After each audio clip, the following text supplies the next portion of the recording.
السلام علیکم دوستوں، کیا آپ کو پتہ ہے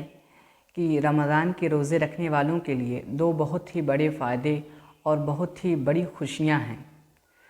چنانچہ ہمارے اور آپ کے نبی پاک صلی اللہ علیہ وسلم نے ارشاد فرمایا کہ روزے دار کے لیے دو بہت ہی بڑی خوشیاں ہیں۔ ایک تو دنیا میں جو روزہ کھولنے کے وقت روزے دار کو حاصل ہوتی ہے،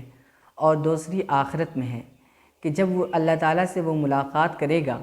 اور قیامت کے دن روزے داروں کے لیے عرش آدم کے نیچے ایک دسترخوان سجایا جائے گا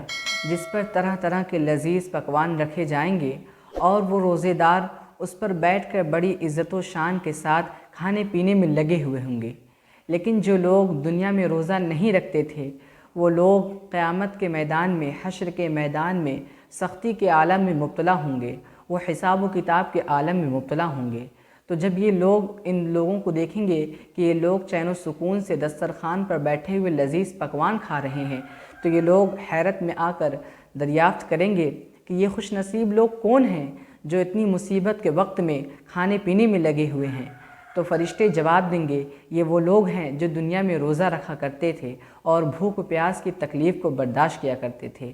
یہ سن کر بے روزے دار جو روزہ نہیں رکھتے تھے وہ لوگ افسوس کریں گے اور کہیں گے، افسوس کہ ہم لوگ دنیا میں روزہ نہیں رکھتے تھے، جس کی وجہ سے یہاں ہم بے سکونی کے عالم میں مبتلا ہیں اور اتنی سخت مصیبت کے اندر مبتلا ہیں۔ یہ ہمارے اور آپ کے نبی پاک صلی اللہ علیہ وسلم نے روزے داروں کے لیے خوشیاں اور خوشخبری سنائی ہے، اسی لیے ہمیں اور آپ کو روزے کا اہتمام کرنا چاہیے اور پابندی کے ساتھ تمام روزوں کو رکھنا چاہیے۔ فقط والسلام۔